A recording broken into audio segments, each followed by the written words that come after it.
The Square Ball Podcast.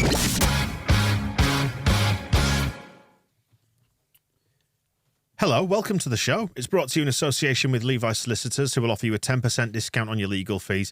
levisolicitors.co.uk/the square ball. What's exciting is you can get a discount on the big three, which are, Michael? Your wills, your probate, your conveyancing. But you can only find details of that discount on the new The Monday Club, the Phil Hay Show. Not the Phil Hay Show, that's confusing, isn't it, for people? It's the Phil Hay Monday Club, to give it its official title. The Phil Hay Monday Club Show. Correct, with Phil Hay. What did Flora call it? The Phil Sheho. Sheho, that was it. Witness that was good fun. Thank you to Flora for sitting in for me on the match ball for Forest as well, where we are dealing with the aftermath of the aftermath, I guess, here on Propaganda, which is the show where we hear clips from around the football world, find out what's been said this week. It's all been jigged around this week because it's Easter and I was away and a bit of midweek game.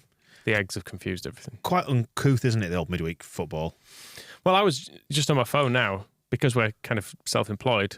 I've forgotten on multiple occasions this is a bank holiday, and I just was on Twitter and I just saw Jordan Hugels on a hat-trick. And I was like, what? Why are games being played now? It's like 2 o'clock on a Friday. Wait till Monday. Stop it, for Christ's sake. You know what's happening Monday?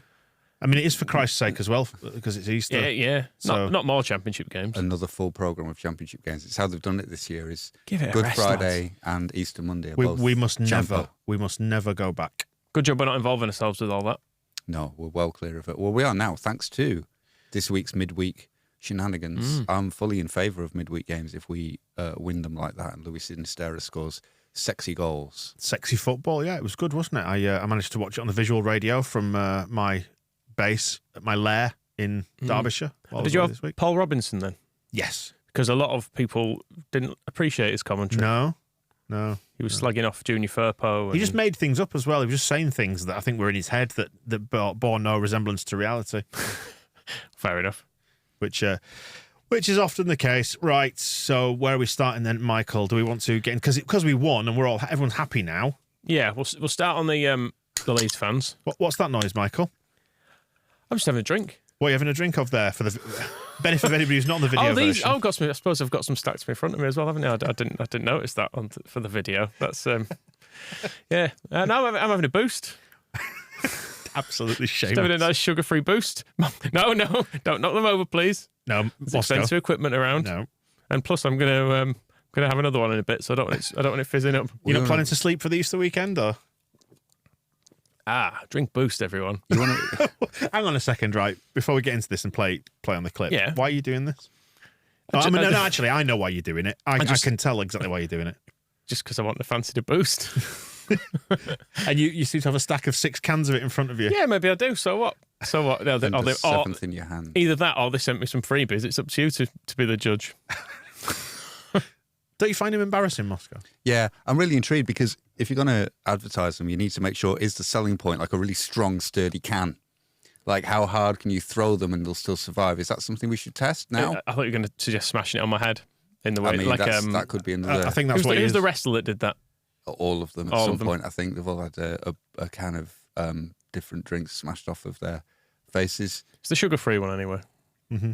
Well, that's great then. Why have Boost sent you a freebie? I'm chatting to him about getting some freebies for the walk. Right, okay. That's the charity walk we're doing, is it? Yeah. Yeah, so now we know the real reason why you're doing that. So it's all for charity. Right. And not because they've sent you a load of free stuff. I'm bathing in this stuff on a night now. No, the charity is so that you can get the free stuff. Right. Yeah. Anyway. I mean, these aren't a lot of them. Have you seen the fridge out there? I haven't been in. This is just the tip of the ice of the Boostberg. You've not seen the van outside yet. It's bursting. Right, let's crack on anyway, with it. Yeah. Absolutely. I have some Leeds Mega Mix clips. Yeah, loads of people sent stuff in. Apologies if we've not got around to yours. Why? The ones that you didn't put in, is it because you hate those people? Yeah, it's because of that. Personal vendettas, hate people's voices, that sort of stuff. Particularly the Americans. I know you've got a real agenda against our 100%, yeah. transatlantic cousins. Well, in the ground, it got tenser than it needed to be in the second half generally, especially towards the end of the game. But we were better than them, weren't we? You know, I think I said to the lad next to me after the game that actually, if you're watching that game as a neutral, I don't think Forest ever looked like getting back into the game in the second half particularly, but we're a little bit scarred and obviously we're down where we are for a reason. But we had to have it. We did. big performances all round. Harrison, Sinisterra, Rocker, McKennie, Junior, Firpo. Yeah, had to have it. And if we can beat Palace now on Sunday, we're well on the way, aren't we? Bloody hell, that was so stressful. Oh my God, the first 12 minutes, like when we looked amazing and then they scored and the whole thing just so tense. But you know what? We won. We had it. 3 points. We won. Oh, and didn't the boys just looked so good. Like Cine. Oh, I'm just so happy to have him back. That man is a star. Oh, McKennie, such a delight. Rodrigo, happy to have him back. I know he's not scored this game, but he looked good, he looked better. Loved seeing him in the stands with the fans, even if he didn't actually meant to end up there. And oh my God, my boy, Firpo. Wasn't he brilliant? Defending, assisting. Screw you, Paul Robinson. The midfield plays well, we win, and Elon Melier doesn't have to save us. Imagine that. What a win. What a win. Well, we'll still make it difficult for ourselves to a degree, going one down. But I thought atmosphere was great when, equalised at the right time. I thought Firpo was unbelievable again. That tackle when they were one-on-one, he's turning into a real good player. Just good that a manager can actually play to his strengths. I thought Harrison ran his socks off for us again, but oh my word, Sinisterra. What a player he could be now, and hopefully stays fit enough to guide us home, because that was some performance. Question marks beforehand. Well, no more question marks now. If you told me 2 months ago that Junior Firpo would be a world beater and a cult hero, I would think you were talking absolute bonkers. But that's what he is, and it's a Gracia revolution. If you look at the rest of the squad as well, in that Forest game, the way Rocker was playing, Sinisterra, Harrison, Stoik, McKennie, all playing absolutely exceptional. So we just need to keep that up. What a win that was, lads. Like Moscow said, wasn't even worried when they went 1-0 up. Thought Rocker and McKennie both had their best performances for us, and if Jack Harrison could turn into prime Pablo Hernandez more often, that'd be brilliant. Roll on, Palace. Fucking go on. Width. That's the fucking difference. Do you see how the width we had? We got these amazing wingers, Sinisterra, Harrison. Play the ball out wide to them, and they fucking create stuff. They cause problems. That's what happens when you play with width. None of this narrow shit that we had from fucking marsh balls, testicles, man. Just, so good. It's like having a fucking bath when you stink. It's fucking brilliant. Night of surprises down at Ellen Road. A must-win game that we actually won. Junior Firpo getting his name sung by the Ellen Road crowd. You never thought I'd hear that happen. John Joe Shelby didn't score against us, which was great. And the biggest prize of all was the new hand dryers in the men's toilet in the Cop. At this rate we're going, if we beat Crystal Palace on Sunday, they'll scrape off the piss-stained chlamydia testing stickers from the urinals as well. Revolution is underway, the Javi Gracia revolution. Can I ask about Sinisterra? Because I only saw this on the visual radio through a couple of beers and otherwise being distracted from my lair in Derbyshire. Was he that good? Yeah, he was ace. First half, yeah. In particular. Did he get a bit tired? Yeah, I think so. He was... he's got a thing where instead of... I keep thinking, I'm getting used to it now, that he's messed everything up, because he gets the ball and he could go down the outside and he kind of rejects it and you think, oh, what are you doing? And what he's doing is he's lining up the defenders to beat two of them going inside. Every single time you think he's almost making it harder for himself. And then... Because he can. Yeah, and then he just sways between two of them and he's off. And it's amazing. And he looked... And if this is him in the state of fitness where he can only play 70 minutes and probably maybe a bit less, because I think he did fade a bit in the second half, or he was just further away from me, then... yeah, he could be really good. And it made me remember earlier in the season when we did all think this guy's better than Rafinha ever was. It was getting to that point with some of the comments. You remember the goal against Brentford where we were 2-0 down, took a throw-in just before half-time. clips it over their defender, and before anybody's even expecting the shot, just sticks it in the bottom corner. Everton, when we were a goal down and nobody was doing anything, he gets the ball, sticks it in the bottom corner. Did it against Barnsley as well.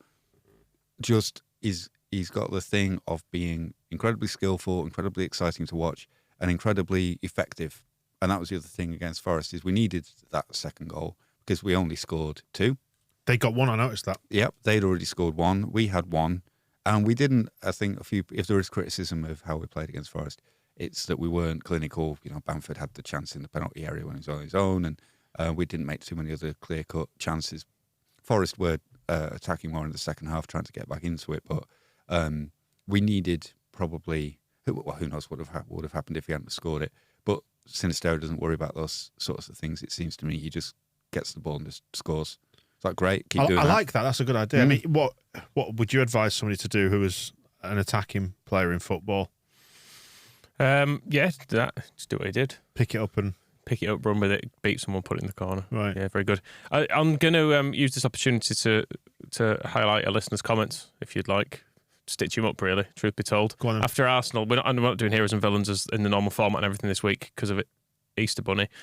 But after the Arsenal game, Jason Kay got in touch. He said he nominated Sinisterra, a lazy bastard, Mark Rocker, a useless stocking of shite. His agent is incredible at his job, and Strauch, people genuinely believe he's a competent footballer. All 3 of them, absolutely brilliant against Forest. Things can change a lot in a week. There you go, under the bus. It's interesting on Sinisterra, though, because he didn't look fit against Arsenal, but you do wonder if maybe we just went, well, just play him and he can get some fitness, because he's good enough that maybe we need him back and playing. So just if he has to have half a game against Arsenal where he doesn't out because he's not really fit, and can only do half a game against Forest, but it gets him fit for Palace, gets him fit for Liverpool for the upcoming games. Just get him ready for it, because he is possibly our best player. It's that thing in it about squad management, and we ride this ridiculous roller coaster from game to game of emotions. And when we lose, it feels like the world's caving in. Then we win and we feel on top of the world. And Grassy just seems to kind of he just ebbs and flows. It's like, I'll give him some minutes there because I've got one eye on what's happening next week. No need to be alarmed, anybody. It's like the second half of the Arsenal game was exactly that. All the subs that came on seemed to be just players getting... he did say, we needed to score, so I was putting more attackers on the pitch. But Bamford coming on, Rodrigo came on as well, didn't he? We weren't realistically going to get back into the match by the time those players were coming on, but they got more match fitness in a Premier League match. So it's just good, sensible stuff. And maybe that's what he's doing with Bamford. Right. And maybe that's why he made Bamford stay on for nearly the whole game, suffering while his legs buckled underneath him by the end because he just couldn't run anymore. Well, I was going to jump into Forest Fan TV, but because you mentioned Bamford, should we get the clip on of Bamford? Yeah, because a few people got in touch about him, and then we've got a Forest clip to provide the other view on it as well. Just to be the man who was saying width, and then went on about having a bath after you're really Which dirty. Is very good. He's also on this clip about Bamford. Now he sent several messages because there's a time limit on how long. So he'd bypass gaming that. the system. We're not to encourage this. And on one of them, he did explain that he'd had 6 pints by this point. So that's why. So just be aware that that's We're not going to on. encourage that either. While you listen to his He's clip. going to have 6 cans of anything. What should he be drinking? Shh. No. Boost or not Astonish. No. Boost. A can of Astonish. Right, here we go. Well, hooray! Scott White, the Kentucky Yorkshireman. Gracia continues to show the noose we need to get some points. But how can we defend Bamford any longer? It cannot be. He could have killed the match easily. I want to say it was around 60 or 62 minutes when he had that gorgeous opening. Other times he muffed it, just picked the wrong pass or wasn't able to shake the defense. Help's on the way. Obviously 3 points is all that really matters today, but I just thought Bamford was extremely poor. He may have run around a lot and held the ball up from time to time, but God, he's a poor striker. He's just a shadow of his former self. And how he lasted 90 minutes on the pitch, no idea. I do love Bamford. I've kind of got like, we all love him because he's been with us for a long time. A bit like your favourite pair of underpants. But he's a bit poo sometimes. Like, you know, you get a little bit of like sharted in your pants and you look at him, there's that little bit of shart in your pants, but I still love him. He's familiar. I just wish he was that much better. I just wish he was better. Please be better, Bamford. Please be better. Because Rodrigo's waiting and he's going to take your chance, and Rodrigo's great sometimes and craps other times. But please be better, Bam Bam. I love you. But pass properly and shoot and score. Please. Yep. Tired and emotional. Yeah. I think I was most confused by the shot. By Kentucky Yorkshireman. Some interesting ways of pronouncing the noose and nouse things. Yeah, and also the gorgeous opening and muffing it as well. You know, the big game that we win and everybody's really happy, and then why is it all about? Well, how can we defend him from what? What were we going after somebody for? I mean, we won. It was fine. I think I was a bit weirded out by Bamford in the first half in particular because he just didn't seem sharp in the box whatsoever. And I think he's sort of he's a bit of the other side of the Jackie Harrison question as well. Because I was watching, since the Chelsea game when Harrison was awful, I watched him more carefully against Brighton and watched him more carefully against Forest as well, which was easy because he was brilliant. Some of the crosses he puts in that people kind of sigh at because they don't go to a player, they're really good. It's right, because when you're a winger, a lot of it's like stick it into the right area with the right amount of pace and hope that your striker is on it. And there was a few of those where he's put in like a really dangerous ball, nobody there. And so you can say, all right, well, Jackie, stop crossing it to nobody. But also the other side of that is, well, why isn't the striker just on it? And if maybe if we had a more kind of, maybe a fully fit Bamford or a different striker, Harrison might look better. Kind of those crosses would get to somebody. But then, so I was a bit confused by Bamford by half time that he wasn't really. There seemed to be these good crosses going in and some high looping balls as well that he was kind of like not very interested in. But then second half in particular, when we were under it a bit more and we needed to get upfield, just getting the ball up the other end was absolutely fine. We needed that to happen, and he did it. And then from that situation as well, we could either get up there, and he wasn't always getting as much help because there was times when we were breaking, and it was quite. If we're talking about difference from the previous manager, Gracia was coming to the edge of his penalty area and going to Strauch and sometimes Firpo or and going like, "Don't break, stay back," to keep it at 2-1. So there's not the same wealth of options and the same gung-ho, everybody going forward to help each other thing. A lot of it was Bamford being on the ball, running upfield, and then having maybe one or two players in the distance to try and pick out, and he couldn't. But it didn't matter because he did. He eased the pressure and we won. So who would have thought that me of 3 years ago would be here defending Pat Bamford? I feel like I've turned around on Bamford as well, because in the late Championship days, I was like, just play Tyler Roberts for a bit. Just give him a break, for God's sake. Whereas now we've got Rodrigo on the bench, who's proven he can score quite a lot of goals this year, and I'm like, well, I can still sort of see why we're playing Bamford. But maybe, I mean, in this game we obviously didn't need to win it in the second half, but if Bamford has an hour, tires himself out, tires them out, and then Rodrigo comes on and can take advantage of a bit of space. That's what a squad is, isn't it, Michael? Yeah. We had that theory as well that we mentioned on the match ball of maybe we ran him into the ground against Forest, and then Rodrigo can run himself into the ground from the start against Palace, and we've got Rutter waiting to relieve either of them, who, again, we've not really seen much of him in front of goal, but he can do that running upfield with the ball and just getting away from trouble business. So going through it with those players, it's the same as, we don't know how fit Gnonto was, but just not bringing him on because we didn't have to. So he could be, Gnonto is, has been, since you arrived, pretty much our best player. But we were 2-1 up, not really looking like we needed him to come on and score another goal. So leave him on the bench to get his poorly ankle better. It's fine. And so the work that Bamford put in, and that big chance, yeah, I mean, it should have been just take a breath, stick it on your right foot, slot it past the goalkeeper.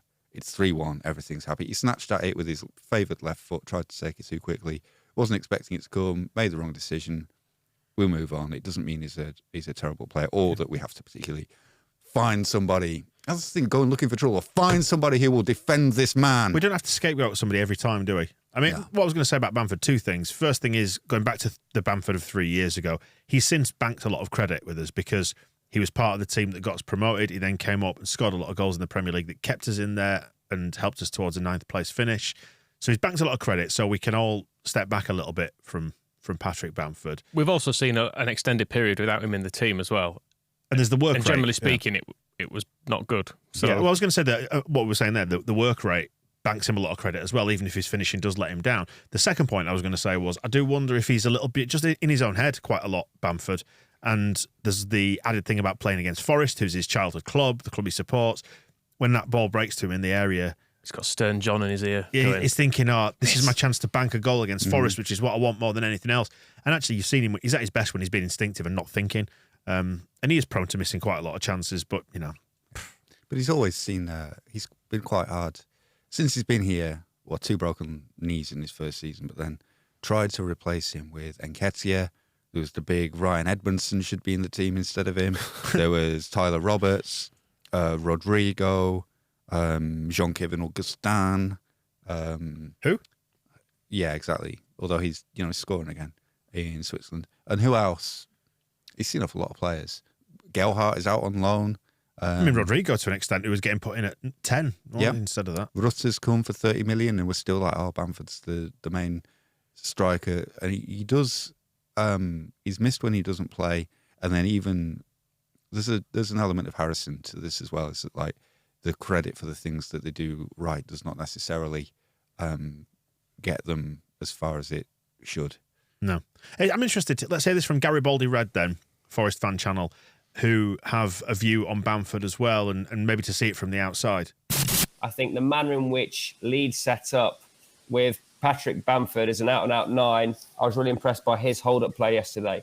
And without having the archetypal striker that can hold up the ball and bring those 3 attacking midfielders into play in the manner that Leeds did yesterday, whilst having 2 reliable, dependable, holding midfielders who are a bit more advanced than Forest's, but far more able to play a quick ball accurately under pressure, was the key difference for me. I have to say I was impressed by elements of the Leeds performance. There were still more questions than answers for me from Forest. There we go. He did well. He did well according to Forest fans. Yeah. So, I mean, you compare him to any of the strikers that Forest had. Have you got the squad list up there? Yeah, I'm trying to find. I mean, I suppose that'll need to be propaganda extra, won't it? Dennis was on the wing, but he was terrible. The number 9 that came on that Firpo tackled when he was through on goal. I mean, that was some dreadful. Oh, can we talk about Firpo? Forward play. The Renee. Yeah. Well, you look through your list, and we'll talk about Firpo. I mean, Andre Ayew didn't contribute a great deal. He came on, didn't he? Did he come on? I think he came Probably. on. Quick word about Firpo and the renaissance that he's enjoying.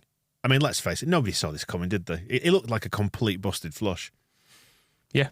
He defends differently somehow. I don't know. Is it because he's been told how to? Well, it is possible. Because you did used to look at him and how square he'd stand to a winger running straight at him, and you think, if he knocks it past you, you're screwed because of the way you stood. And he just seems to be... And on that, you'd expect Bielsa to fix that, wouldn't you, given his attention to body shape and stuff like that? You would have thought, Bielsa would be able to fix that. Not when he was injured, though. No, but that's what I'm saying is that... What I'm saying is... Yeah, maybe we all distilled it into something far more simple than it is, or it was. It's a more complex issue in terms of moving country, getting fit, carrying injuries, understanding tactics, finding a tactical system that asks less of him or leaves him less exposed. I don't know. And not being injured all the time. Yeah. I think a lot of it this season has been quite unfair to Firpo because all he's really done is get injured in pre-season and not play. So kind of like, why hasn't he got better? Well, how is he going to get better if he's just trying to sort his legs out so that he can actually play some games? And that was the whole thing, that this is the first period where he's played more than 5 games in a row for Leeds. Is it about 4 years? I think 2 or 3, at least 2 years, if not 4, something like that. He's not. Certainly since he's been here. It's not only due to form. He's not because he's been dropped all the time. It's because he's been injured all the time. And so there's been no chance for him to improve. And he was talking on the Pat Bamford show that Pat isn't on anymore. That he This is the Leeds United podcast, by the way. that he's caught up with things like the changes in training. That I think he was talking about even taking different vitamins.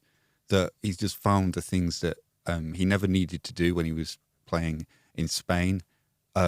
He's met the challenge that's been facing him in the Premier League, and between his legs being constantly just muscle injury, knee injury all the time, has found the things that he needs to improve to give him some actual chance of being a good player and learning, not just learning the things he needs to do, but getting the chance to actually practice doing them.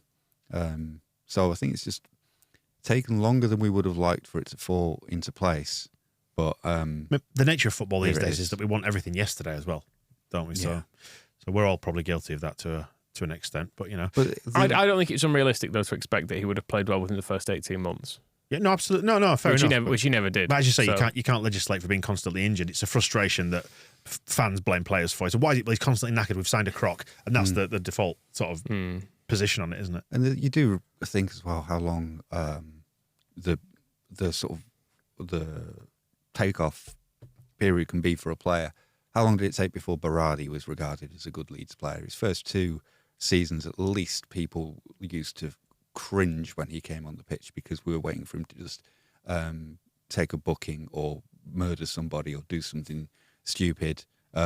Click spent a year in a different league because he was just like completely ruined, and then second season he comes in, he's a hero. So it can take just time. There's hope for Dan James yet. There is. There is. Yeah. Tyler Roberts next season, player of player of the year. Let's pick up the pace then and find out what Forest Fan TV made of the whole sorry situation. We're just so bad. We make everybody else look good. I think somebody put that in the comments earlier that we made Leeds look good. Did you think Leeds were any good tonight, Jack? Well, they're better than us. This is true. Most of the season, I thought really that Leeds have been awful, and I thought tonight we'll definitely get something. But we made them look like Barcelona or something ridiculous. even at the City ground, though, remember a few weeks back, they did outplay us. Yeah, they really did, didn't they? Yeah. It was thanks to Jono's wonder strike from the edge of the box that got it up there. But we've said for a while, haven't I, that our home form isn't as good as people talk about it is. Yeah. Because we've been lucky. We have been lucky in a lot of games at home. And I think we've just found out. There we go. That makes me feel happy. They're in a strange spot of the Forest fans. We've just been recording with Phil, and he said that Cooper is kind of their Bielsa in terms of what he's done for the club and taking them out of the Championship after so long. And they're in that split of going, well, if he was sacked, you could kind of understand it, but no one outright wanting to say, yes, he should go. And I can kind of see where they're coming from on it, because I know they were all fully expecting him to be sacked, actually, the day after this, because this was recorded on the night of the game. And I was thinking it'd probably be good if they did sack him, because then they would struggle to get anyone else in. They've still got like 40 players. They did say, actually, on this, they've used 40 players this season of Forest, which is just, to quote Steve Nicol, it's not sustainable. And you also got the example of Chelsea, who are the richer, even richer version of it. Yeah, so I was kind of hoping they would actually sack him, but yeah, they're just a bit sad at Forest. I was hoping there'd be a bit more swivel-eyed lunacy, but they were just all a bit depressed at being not very good. Oh, it's nice to not be depressed, though, isn't it? And I think maybe the realisation there as well that maybe some of the games they've won, they've got a bit lucky in, because I know it was the end of Jesse Marsh, which was probably a good thing, and our second half performance was abysmal there. But we did still deserve something from that game. There's not a chance they deserved to beat us. He mentioned it. Yeah. Speaking of Chelsea, anyway, he's back. Isn't he, like a disgraced Tory minister? He is. He's had to have his little bit of time out. Yep. On the back benches, but now he's there again, where he should be. So this is Frank talking about it and about why he was a good choice. I'm confident in myself. I have a good understanding of the squad. Of course, I've worked with a lot of them before, but also the training ground, the stadium, the fans, what Chelsea fans want. So he knows the stadium. He knows stadium. You cannot underestimate knowing the stadium, can you? No, so there's a goal at one end, goal at the other, dugouts sort of around the middle where the tunnel is. don't know what more he needs to know, really, where the end Have you is. seen, about... Don't even need to use sat-nav to find a training ground. Roughly between those two goals at the end of the pitch. Yeah, there's a spot in there. Halfway line. Yeah, so he's got it all. The mental picture that he's going in there is very easy. He'll obviously be blotting out all the players who were there before who hated his guts and just focusing on there's Mason Mount likes him, isn't there? So that'll be fine. So just make Mason Mount captain and tell all the other lads, like, listen to Mason. He's with me at Derby when we lost in the playoffs. And I don't know why he's got... who did I used to give a Cockney accent to? It wasn't a Cockney. Chris Wilder. Yeah. I don't know why Chris Wilder isn't in there. I know he's taken over at... Chris Wilder, as wherever he's gone, is a better qualified manager than Frank Lampard. Yeah. I'm a better qualified. He has success on his CV, which Frank Lampard does not. I'm a better qualified manager than Frank Lampard. But anyway... So isn't Lampard just the complete embodiment of this country and how it functions? Just failing upwards. Rampant failure and being given more chances. Just through connections and a client media. It's also the complete lack of imagination of anybody who works within football, and it kind of... it's across the whole thing. And if you think, we were talking about Nottingham Forest then, and I wonder if fans are maybe catching up to this a bit more. Obviously not at Chelsea, because they're all just like, Chelsea have just completely bought into it. But what you're saying about Nottingham Forest before, with the fans thinking Steve Cooper's sort of their Bielsa and really appreciating the job he's done, and thinking, the fans at Forest seem to be thinking longer term, we only came up this season.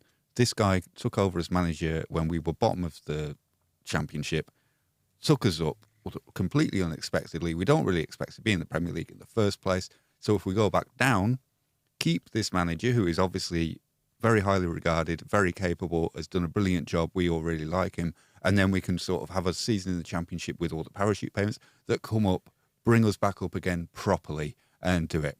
So you got the fans with this very sensible, pragmatic approach to relegation and how to build a club. And then you've got the owner just going, I'm sacking him. No, I'm sacking. Hold me back. I'm sacking him, because he's sacked 3 already in his club in Greece. And it's all just, and it's the same with nobody in football's got a better idea than Leicester. Well, what are we going to do? Brendan Rodgers isn't really, the team's not playing very well. Well, Brendan Rodgers has been brilliant for us for 4 years. Okay, let's sack him and put somebody from his backroom team in charge, because there's no other managers available. So we don't have a better idea than not having Brendan Rodgers in charge, and yet we run multi-million-pound businesses, and we do all this stuff, and worldwide companies are under our control, and we can't think of anything more intelligent to do than just the inverse of what's happening now. Not Brendan Rodgers will be better. And same at Palace, where it's going to get Roy Hodgson back. Same at Chelsea, except all the fans are loving it with the billionaires going on. I genuinely cannot think of a better idea than just going back to the guy who failed a couple of years ago with the same players and seeing if he can win the Champions League. And it's just, I felt this with Bielsa because Bielsa was obviously somebody I didn't want sacked. I was thinking it then that surely football should have evolved to a point where there's a better idea than just sacking the manager. Maybe there's something else we can do. Is there something you change about training or the tools you give him or the way that the job and the work is done? I don't know what it is, but people who are presumably very intelligent and put themselves in the position of power to run the things just don't have a better idea than me sitting in a pub going, just fucking sack him then. So, and then, so that's how Lampard just gets back into the job, is because you've got billionaire idiots who apparently don't, I don't know if I believe this story that Bowley didn't know he had to qualify for the Champions League. But then again, that's a depth of knowledge where it's I cannot think of anything better to do. It's not beyond this. It's not beyond possible, is it? And that's the only thing that matters really in this, is that if Bowley wasn't fully aware of it. I think their model is very much built on them needing to be in the Champions League, their financial model, and they're not going to qualify for it unless they win it. And Which doesn't bear thinking about. Because I was imagining, because the rights for that game are BT Sport, I believe. Yep. And who will be presenting that? Ah, yes. Can you imagine... Inventor of the podcast. Can you imagine the inventor of the podcast, Jake Humphrey, commentating on Frank Lampard lifting the Champions League? And Rio Ferdinand in the studio. as well. Oh, brilliant. Rio Ferdinand, who has the great experience of having recorded a sex tape with Frank Lampard. So it's really very familiar with him. Yeah, I know Sky Sports had his cousin on to talk about his appointment as well, which was nice. And Jamie Redknapp on there saying he thought it was Uncle Harry as well. He thought it was good. He thought it was a good idea. So that was good. Anyway, doesn't bear thinking of about. Normal people. Anyway, it's obviously a stupid idea, isn't it? So you'd have to be a bit of a fuckwit to think this was a good day, wouldn't you? Absolutely. Shall we hear from one? Yes. I think this could truly be the greatest day of my life. Bearing in mind that I've had a child and I'm married, I think today is the greatest day of my life. I'm coming at you live and direct from Dublin. I'm playing poker in Dublin. I'm having a fantastic time, but it has just got better. Frank Lampard is in line to become Chelsea manager again, and this is just the news I needed. I've been incredibly scathing towards the new ownership. I haven't been behind the Todd Boehly project. I think he has made error after error after error until today. Today, he's got it right. Today, my club feels like mine again. My club feels whole again. This is what we've been waiting for. This is the most sensational news in the world. Frank Lampard, John Terry, Ashley Cole, all back at Chelsea to guide us to number 3. We are going to Istanbul with Frank Lampard in charge to win the European Cup. Rory Jennings makes me sad. None of it's sincere. Why is he doing this? None of it's real. You can hear it in his voice. It's not authentic that he holds that opinion, is it? Why is he? Imagine wanting, as well as Lampard. Imagine being so pleased that John Terry and Ashley Cole were back there as well. Every club has a selection of bastards who are lionised by the fan base and hated by other clubs. That's fair enough, right? We understand that. Who have we got? Leeds. Can't think of anybody who's hated elsewhere. We don't have a John Terry. I don't think. But John Terry's a very particular example of bastardry, isn't he? Possibly so. People just generally hate players for playing for Leeds. Yeah, you but don't that's have to not do anything. Yeah, exactly. That's not. Were those all involved in the 9/11 piss up as well? Those 3. John Terry was. John Terry was. I I'm don't not sure think if Cole Ashley was Cole there. was. No, Jody Morris. Of course, Jody Morris. He should be back. Although Frank seems to have ditched him because he didn't take him to Everton. So that particular duo has been split up. Anyway, sure. The reason he thinks Lampard will do well seems to be based upon him playing. Whatever. So we needed somebody that can do a miracle. And anybody that was in Munich, like I was, knows Frank Lampard is capable of a miracle. Anybody that was at Stamford Bridge when Chelsea played Bayern Munich and saw the goal that Lampard scored on the swivel, on the volley past Oliver Kahn, knows Lampard is capable of a miracle. It's a different job, though, isn't it? It's a different job scoring goals. I mean, it is Easter, time for miracles. He was pretty good at scoring goals. Yeah. I've not seen any. I've seen lots of evidence of that, all the goals that he scored. Could watch them. Not seen any evidence that he's a good manager. No. Seen lots of evidence that he's quite bad at it. Get Tony Yeboah back for us. This clown. He turned around at the start of the season and said that Haaland wouldn't score goals and it was disrespectful to suggest that he would. Everybody knows that was silly, and he said it because it was silly and it garnered attention because he's a silly man, in my opinion. Well, anyway, so he's talked about Lampard as a player, obviously. Oh, can I just play it so we can get to the He does end talk of about this? him as a manager too. He's actually done something truly incredible as a manager. And this is where I think it's very snide on Frank Lampard. Frank Lampard is, in my opinion, a very good manager. Frank Lampard has proven to be a very good manager. People are very snide about what Lampard achieved at Chelsea. So people are snide, and this is why. And he just went back to the point that people are snide. Because actually, if you think about it, he did well not getting Derby promoted, getting Chelsea to finish where they always finish, and then nearly taking Everton down. Took Derby from 6th to 6th. Yeah, and took Chelsea from 4th to 4th. Yeah. The thing is, it's all selective, isn't it? Because you talk about the Chelsea things, they always go on. Well, there was the transfer embargo, and he had they could only sign a few £50 million footballers when that was so what a struggle he had.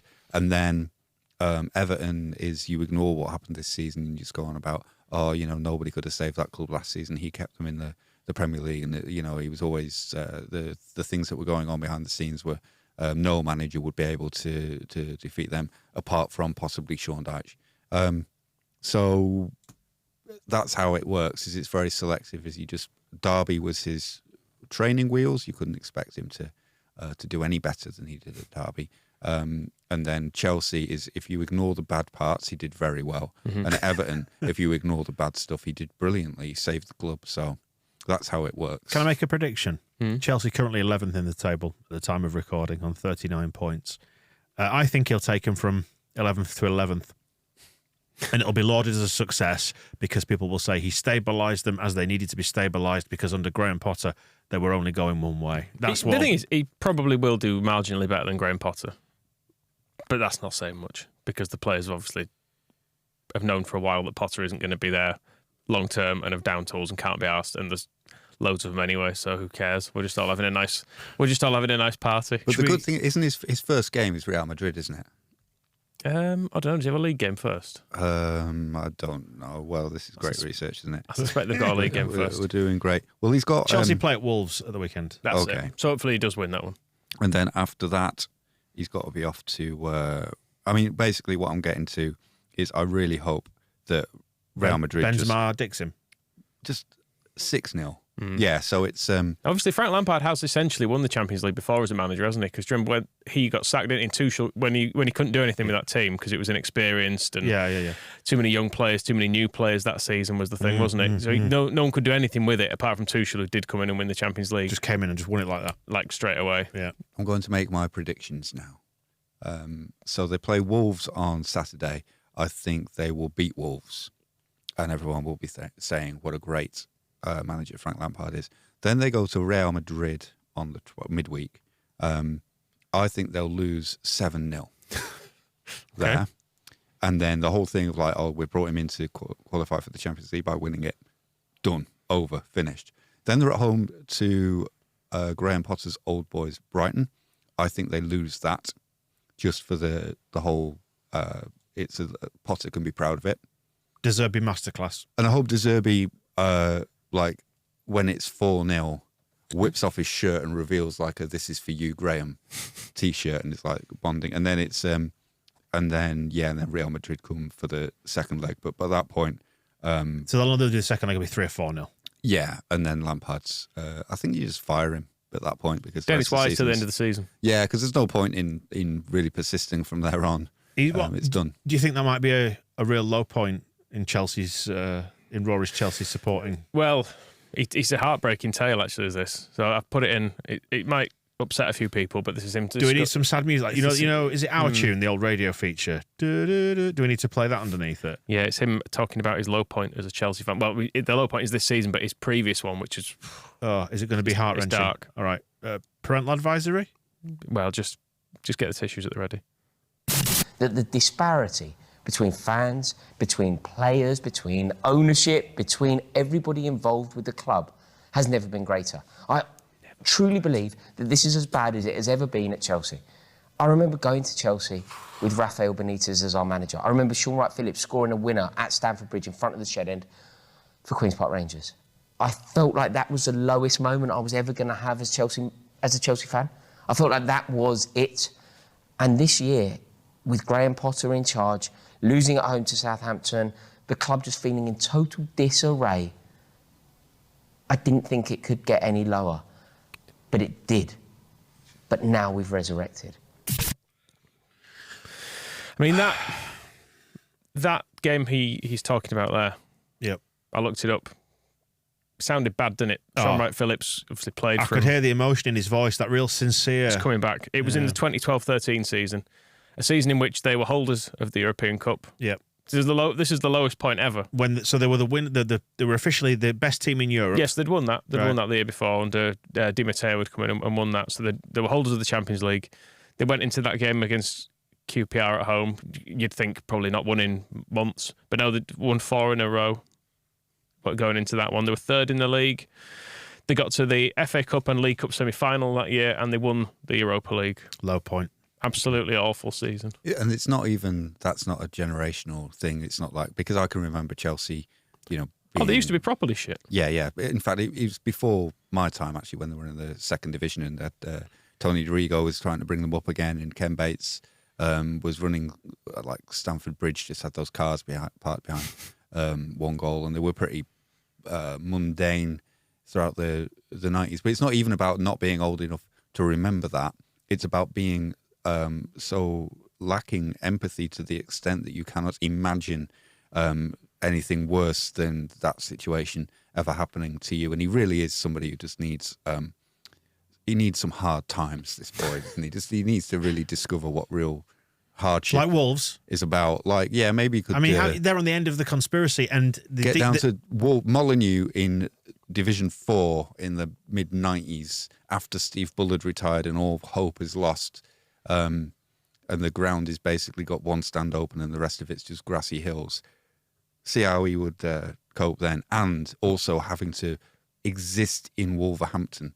I've got so much, like, if I do have, I know we're about to be unkind perhaps about some Wolverhampton fans, but always got to, respect anybody who actually lives there. Have you not realised, though, that the FA are conspiring to send them back to the grassy hills, the one stand, to the bottom reaches of the football pyramid for reasons nobody else seems to be able to fathom? Because it's in the latest shambles.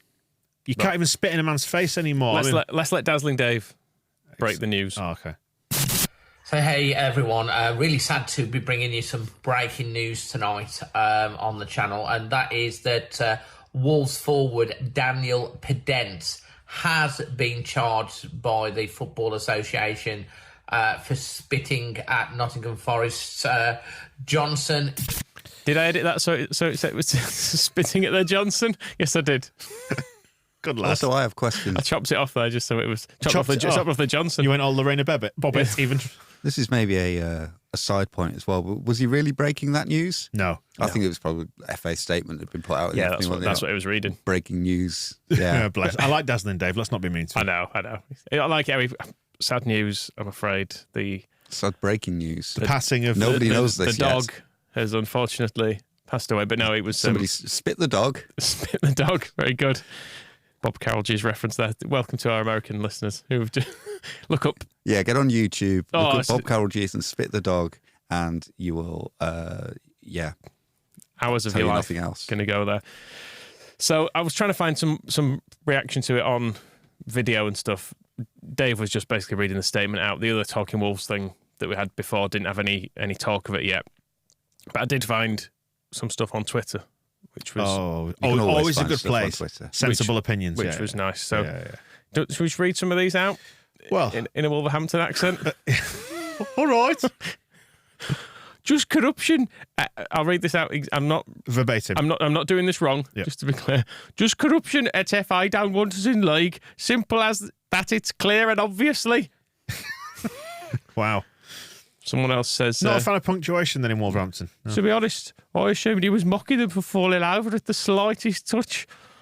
Looks like he blew on him to imply go down with a gust of wind. I do that all the time, if you see somebody struggling in the wind, I go up and go... just to make the point. I do it a couple of times as well. There was no spitting from Powders. He was just making a blowing movement, suggesting he just took a blow to make their powder fall down. BBC Match Today said they looked for 20 minutes but could see no spitting. What and why is the FA searching for evidence that doesn't exist? Last one. If he had spat on his Johnson, immediate response. I think that's a him. It's supposed to be a him, isn't it? Oh, okay. If he'd spat on his Johnson, immediate response would have been to grab Powden's, not run off. Blew at him to indicate he could blow him over. Is the big bad wolf, ironically enough. I mean, he definitely tries to spit at him. Yeah. I mean, if he's rubbish at spitting. Yeah, just because he's got a dry mouth doesn't mean you should get away with it. I have some... I'm remembering now as they go through this conspiracy stuff and the 20 minutes that the Match of the Day spent... it actually says BBC MOD, so it's the BBC Ministry of Defence. But I spent quite a long time looking through Leeds versus Port Vale full match coverage when Michael Brown accused Samu Saiz of spitting. He was one of his Port Vale players. One, because I won't have that from Port Vale, because Port Vale, we don't even, if we're talking about corruption, shouldn't even be in the league because they stole it, didn't they? Yeah, they lobbied behind the scenes to take Leeds City's place in 1919 and should never have been allowed to get away with that. And it's still an injustice that they are in the Football League. 104 years later. Yep, if they are playing this weekend, they shouldn't be. So there's that. There also, it was clearly said that whichever the player was said they gave a minute and they said which player he'd spat at, and I went through all the footage and established that he hadn't been within 10 yards of that player during the whole. There was a 5-minute window that they gave before half time, and I extended it, and he just didn't go near him. So there was no evidence of. The solution was to that. There was no evidence I could find that Samuel Saiz had been anywhere near this player during the time when he was supposed to have spat at him. So I think that's pretty conclusive. Yep. However, in this case, we've got a video of him spitting at him. Yeah. So I feel like I was quite justified in what I was doing then. That to me, Moscow. Sorry, I was going to say that feels persuasive. Yeah. And then the other occasion, obviously, because Saiz then did get done for spitting at a Newport player. And what I remember about that is Leeds fans seeing that. And I don't think that actually is caught on camera. You see the player with something on his shirt afterwards, but there is not video of Flob leaving mouth and hitting shirt. But it was absolutely blatantly obvious what had happened. There was still, I think it was a little unjust what happened to Saiz because Newport had scored and the players, as they were celebrating, pushed Saiz over as they're running back to restart the game. And that was uncalled for, and he got up. But then after that, he spat at them, and there's really no coming back from that. So I felt he'd been a little bit hard done to, but was it a 6-game ban or a 6-week ban? 6-game ban was probably, fair. So I don't know what the fucking problem is. Well, I know the You do problem know is what it is, these because they're people- mad. Yeah, it's all insane. And have you realised that the conspiracy is actually, it's a very subtle conspiracy. I was looking through some of the tweets about this, and VAR didn't intervene, which I think confused a lot of people because VAR obviously looks at everything. And the panel, I think this is the first time that the disciplinary panel has been put together to deal with it when VAR have looked at it and not intervened. So you've got VAR, which is looking for a clear and obvious error. They weren't happy that it cleared that threshold.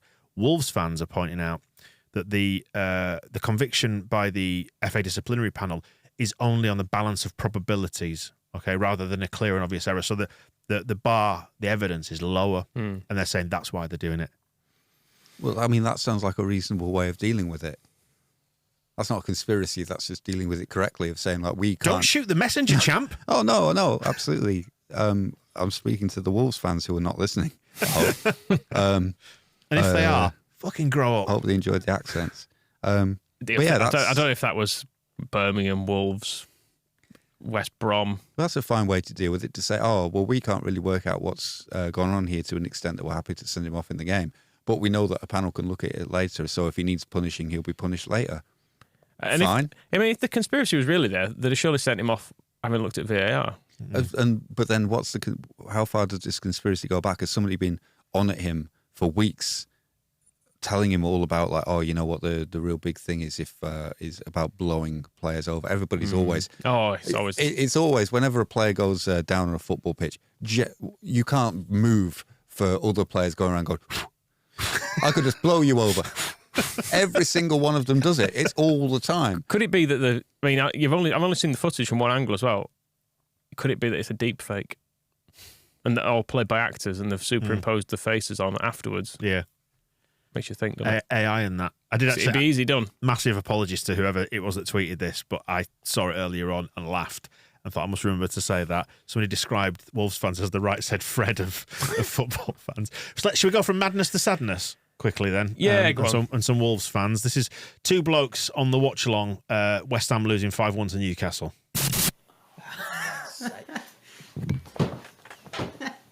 I just can't help but laugh. Stupid team! 5-1. Stupid team! Guys, what the hell are you thinking, man? Stupid team! He's got to... Oh, I swear to God, he's got to go. He's got to go! 5-1. Get him out of this fucking club! Get him out! It's The Exorcist 3, isn't it? Or whatever. Different approaches there. One of them just laughing at it. The other one Did you see those? Chewing his own teeth. Possessed by a demon. Did you see those goals? Yeah, they were quite funny, weren't they? I don't know Their what- defence was... Because some of the other clips I was hearing from West Ham, I didn't watch the game in its entirety, but we're saying actually we played pretty well today. We made some mistakes at the back, but overall the performance was pretty good. But Jesus, the defending. Yeah, just to revisit an earlier theme, I don't know what the hell David Moyes is supposed to do to stop that. I don't know if sacking him is the solution to just a defender just falling over in the box. Here, have the ball, and then Fabianski just cushioning it on his thigh so to set up a striker. It's just like, I don't think David Moyes put those in his like pre-match teams. Like, oh, you know what would be a good idea, lads? Do this. What a blow. And finally, then, let's finish with some heartbreak that may lead to a Leeds United related conclusion. This is Leicester, who have booted Brendan Rodgers. And what's the angle here then, Michael? I don't know if anyone saw their game, but Leicester were 2-1 down. Villa scored about the 87th, 88th minute, something like that. But Leicester got a last-minute penalty. Then it wasn't a penalty. So this is Lee Chappie, who's the guy, you probably see him, is the Jamie Vardy lookalike from Leicester, but also he's a Leicester fan. So he's doing a watch-along. It's chopped down as this to obviously account for the length of time VAR takes. But this is him winning a penalty, losing a penalty, and slightly losing the will to live by the end of the clip. I think it might be given.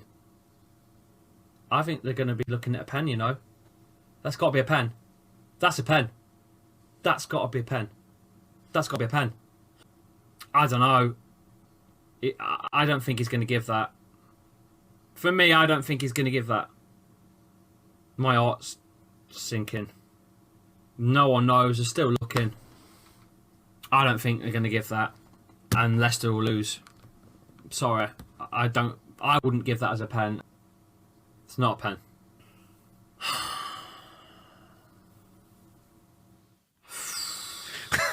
We are in trouble, guys. Oh, he's pleading. This is a pen, isn't it? Yeah. You showed me one. I There. think this is a pen. If you thought you were in trouble before, bring us the breaking news then. Well, this yeah. is breaking news, Dazzling Dave. This is how it's done. Well, I mean, obviously this will be coming out like hours after this evening, Yeah. but still. I found, this is just, we'll delay the breaking news, we'll tease the listener. I found they know anyway. I found a podcast recently that is the latest news done as Morse code, and it does, you can get different speeds of like how many words per minute of Morse code you can listen to. Is it good? Yeah, it's pretty good. Okay. I've got a clue because I don't understand Morse code instinctively. Well, will it be didn't take the time. dot from Leicester? That's what I ask you. Well, it could be. Well, what are they doing? They need a manager, I hear. They are talking to a chap by the name of Marsh. He's held talks with Leicester over their managerial vacancy. Good luck. What time did talks begin? It was tweeted 17 minutes ago, so you tweeted about 3 p.m. on Good Friday. Okay. So, yeah, I'm trying to do a joke about it. They probably started talks at 9 and he's not shut up yet. Right. That's the joke. What's the joke He's I'm only going got for? 30 seconds left to run through his tactical plans, which thankfully is plenty of time, etc., etc. But yeah, looking at the odds, it looks to be happening. The longest odds you can get on him at the moment are 4-5. Second favourite, Rafa Benitez, 9-1. Do we want him to get that job? I think I do. I think now, because we didn't have a manager when he was being linked to Southampton. Gracia was the day before he was confirmed that he could take over. So everything was a bit, that was going to be quite chaotic if he came back with Southampton for that game. Now, we've got Javi Gracia and we're staying up and winning every match. So it's pretty simple. Leicester are coming to Elland Road, aren't they? On in like a month. By which time, yeah. So we beat Palace, beat Liverpool, beat Fulham, and then it's Leicester next, and we should be safe with those 9 points. But we can just add another 9 by beating Leicester. But yeah, being able to welcome him to Elland Road with his other team, with his new team, with the confidence that we might not have had. Because of the timing of the Southampton fixture, makes me think, yeah, bring it on. Let's make his evening miserable. And also, I mean, Leicester's best players are Harvey Barnes, who's a wide player, so he's going to be completely nullified. And the other good player is Maddison, who obviously will be in the most crowded area of the pitch now. So all of his creative stuff that he likes to do in a bit of space. Nope. I mean, who's that stood on your toes? It's Harvey Barnes. Normally, I would worry about Harvey Barnes because he scores against us every single bloody, and they're always good goals. He's a good player. It's annoying, but yeah, if that happens, don't worry about it. Not bothered. Well, we will watch with interest, and our paths may yet cross again, and possibly amusement. Well, let's not get ahead of ourselves, shall we? Fuck it.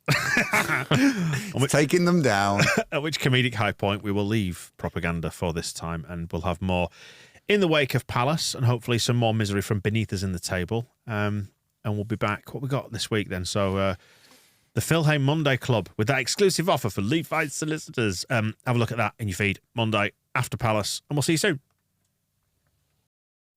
The Square Ball Podcast.